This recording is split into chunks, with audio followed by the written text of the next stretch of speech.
සමහර අය ඉන්නවා මාසෙකට සැරයක් යනවා දෙයියෝ බලන්න.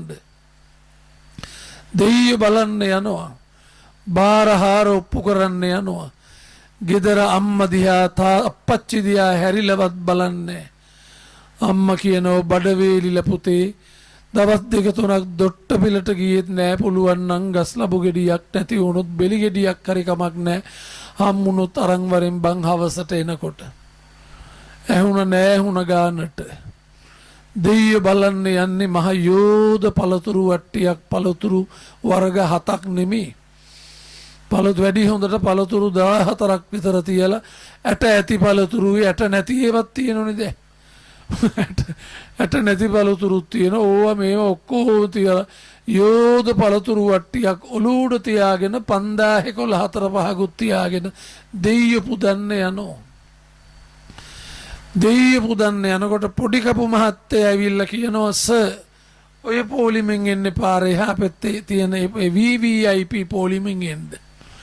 VVIP පොලිමෙන් එන්න. සර් ටක් ගාලා අර ලොකු පළතුරු වට්ටි අරගෙන යන්නේ සාමාන්‍ය පොලිමෙන් නෙමෙයි VVIP පොලිමෙන්. වැඩි වෙලා ගියේ නෑ දෙයියන්ට වට්ටිය පූජා කරලා බාර නිදහස් කරලා සර් වාහනේටත් නගින්න යනෝ කොළඹ යන්න දැන්.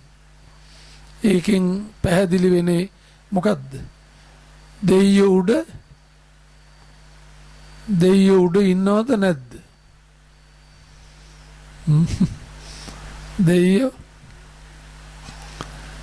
දෙයියෝ උඩ ඉන්නවද නැද්ද? මං නම් කියන්නේ ඉන්නෝ. ඇයි දන්නවද? එයා උඩ හිටපු නිසානේ අර උඩ ඔලුව උඩ තියාගෙන ආපු 5000 ටික දැක්කේ. බුම්මට්ටා බිම ඉන්න දෙවිවරුන්ට ඕව පේන්නේ නැහැ. ආකාසට්ටාච උඩ ඉන්න දෙවිවරු ඕව දැක්ක ගමන් ඒගොල්ලන්ට VVIP ගේට්ටුවෙන් බාර නිදහස් වෙනවා.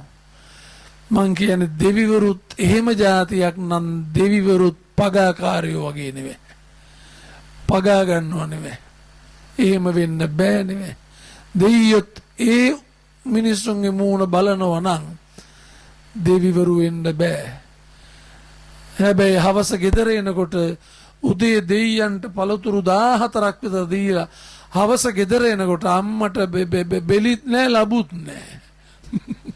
මොකක් කරන්න නැතුව හිස් අතින් එනවා. මං කියන්නේ ඔබට පෙනෙන ඔබ ගාව ජීවත් වෙන දෙවිවරු දෙන්න බලාගන්න.